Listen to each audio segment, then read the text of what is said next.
All right, day 296, impromptu. Gonna roll with this, no editing.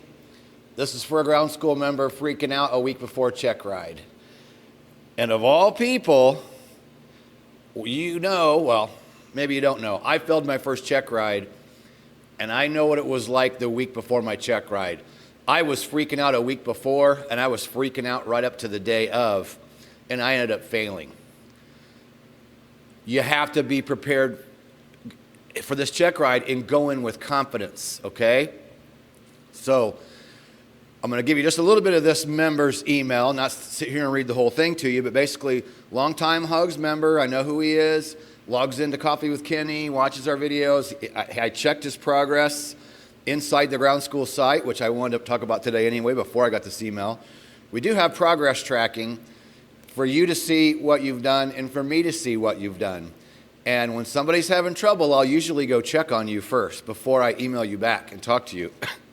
And this member has been through the videos, probably 99%. He skipped over a couple little things here and there, but not much. And it's not the areas that he's worried about. He's worried about weight and balance, and he's worried about flight planning. Okay? First, I got to say, those are two essential private pilot skills.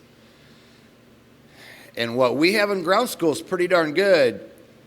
I'm sure there could be some updating in there, but I don't believe the underlying problem here is really your confidence, okay? And I'm not calling you out.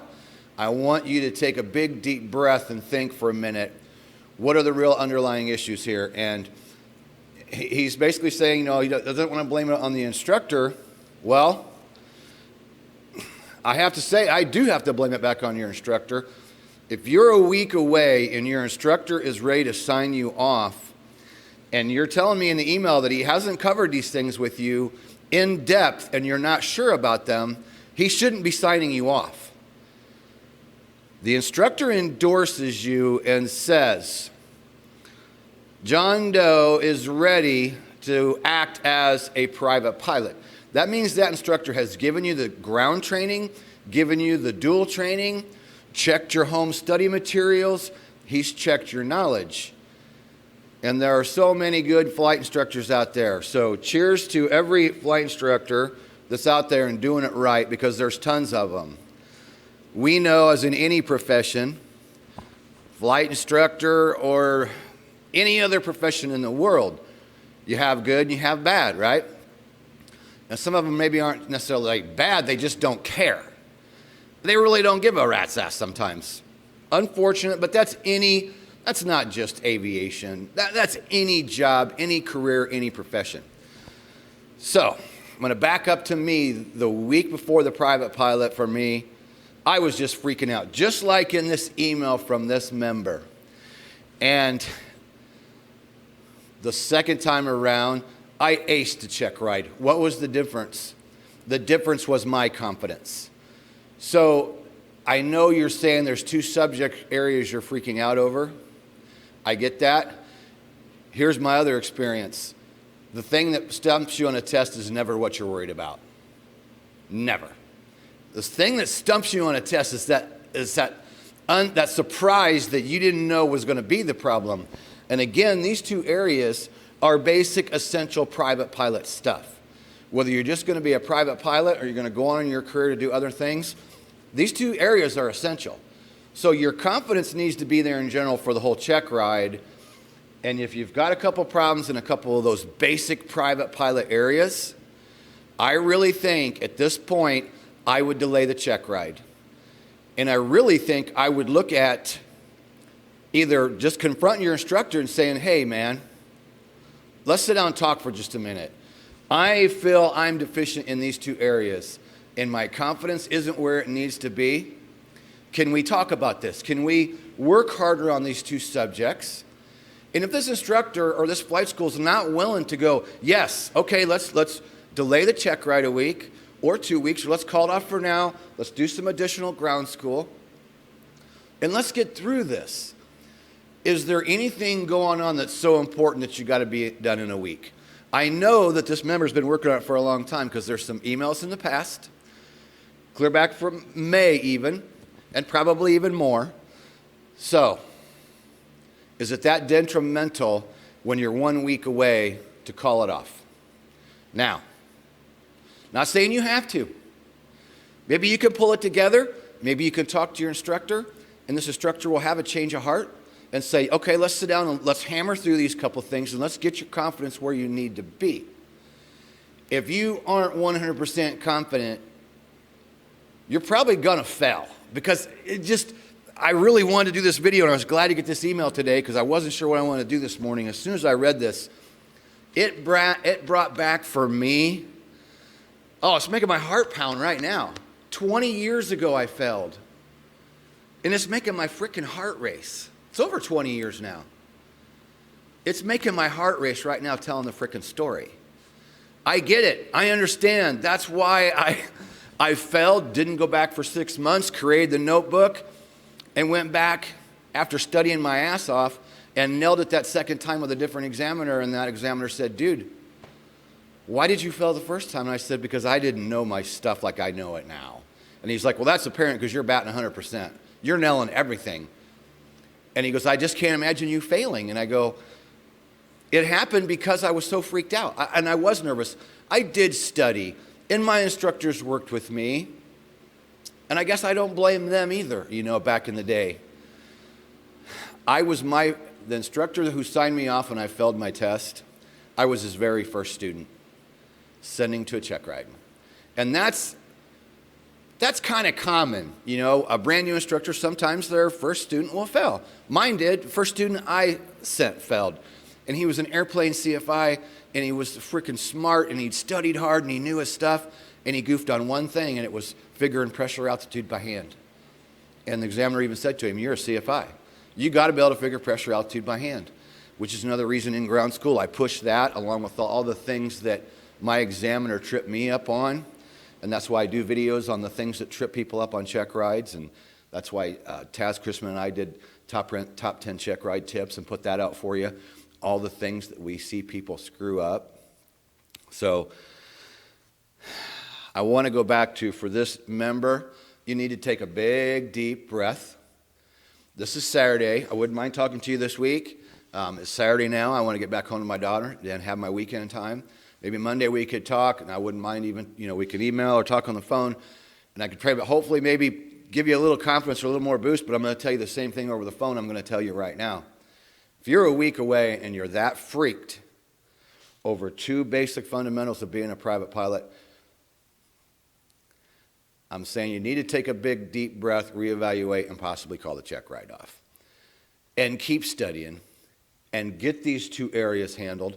And when you work through those 2, that alone may be enough to put your confidence where it should be. And maybe, I don't want to immediately tell you, give up on a flight school and give up on a certain instructor. I say give that instructor the opportunity. You need to fess up and tell this instructor, I don't know if it's male or female, it doesn't matter. I don't know who they are, I don't care who they are. I say give that instructor one opportunity and that flight school one opportunity and say, look, I'm just really freaked out and I want to work on some more of these areas and I want to feel good going into the check ride. Because I'm telling you, if it ain't in your gut and it's not in your heart, the outcome is probably not going to be good on check ride day. Not a week away. A week away, you should be doing last minute flying, last minute ground, maybe getting a few items together. A week away, you should be feeling pretty good. A week away, you shouldn't be this freaked out.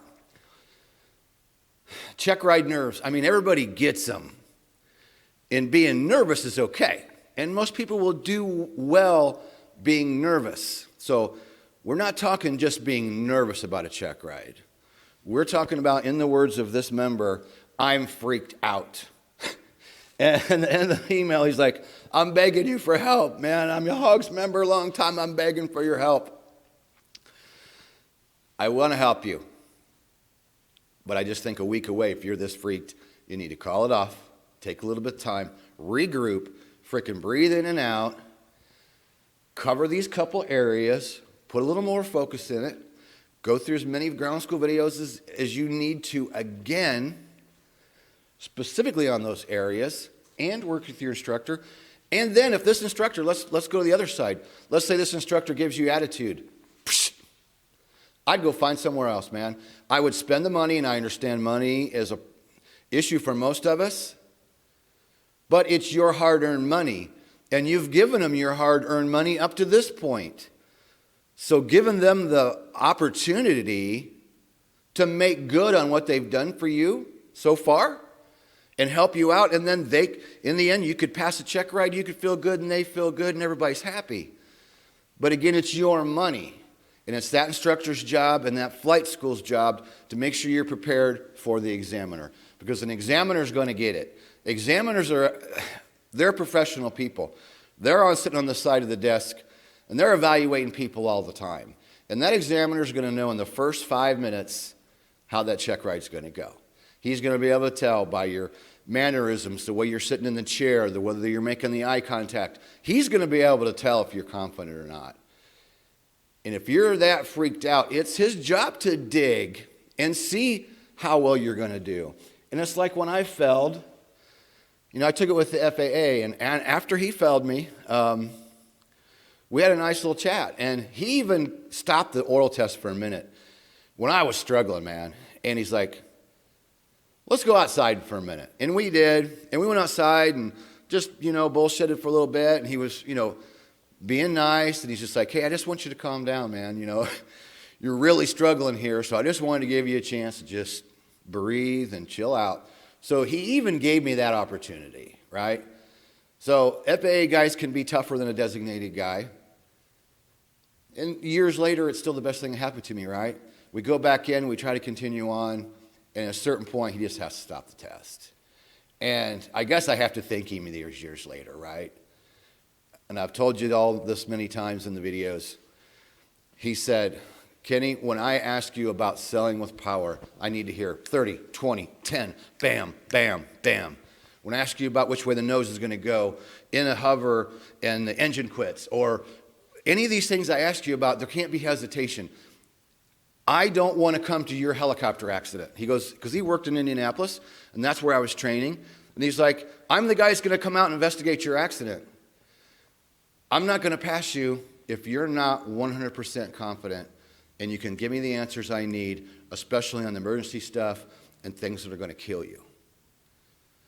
That makes complete sense. I get it from an examiner's point. So remember, it's the instructor's job number one and your flight school's job number one to present you as a confident private pilot ready to go out and be pilot in command. Because the day of, the examiner is going to say, today this is your first flight as pilot in command. I'm your passenger. Now, if something ugly happens, I may have to take over, and if I do, then you're not going to pass the test. So your first day that you're going to act as pilot in command on your own is with that examiner flying around, because your flight school and your instructors brought you to the check ride and have endorsed you and signed you off to become a private pilot. So hands down, if you know you're not ready, they know you're not ready, you're going to see an examiner when you're not ready. That's a recipe for failure. So I hope that helps. And I got a little passionate about that, but it does make my heart race, because reading that this morning, I swear to God, it just took me back and brought all that emotion out and all that feeling out. I flew with several different instructors and several different aircraft, and I'm thankful for those opportunities. And the instructor, the one that signed me off when I failed, he's still one of my best friends to this day. He was from Germany, and he actually got married and stayed here, and he's still here 20 years later flying EMS, and he's still one of my best friends. I wasn't mad at him. He did a great job. I failed because of my own confidence. I failed because I was so freaked out. So you have to be able to control your nerves. So take a big deep breath, talk to your flight school, talk to your instructor, give them the opportunity to work through your issues, get you signed up, get you ready to go, get you confident, and go take the check ride. And if that course doesn't work, again, it's your money.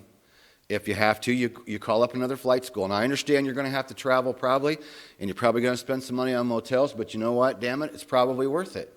And I would flat out be honest. If you have to go to another flight school, I would just try to find one somewhere that has a good reputation and say, Call them up and say, hey, I'm very close to private pilot, and this other instructor in school is going to sign me off, and I just wasn't ready, and they weren't willing to do what it would take. And if they lose you, that's their fault. So give them the opportunity. I'd give them a shot at it. If they don't want to help you, screw them. Go somewhere else. It's your money. Spend it wisely. All right, subscribe to the channel, click the bell, day 296. Glad I had a really good topic to hit today. I'm usually deciding, and this is coffee number 3. And I was just glad to see that email come in because I just immediately reading through it again. I feel for you, man. Long-time Hogs member. I appreciate your emails and your feedback on YouTube over the years. I know you're a great member. I know you're very active. So I know you've tried. Guess what? You need to try just a little bit harder.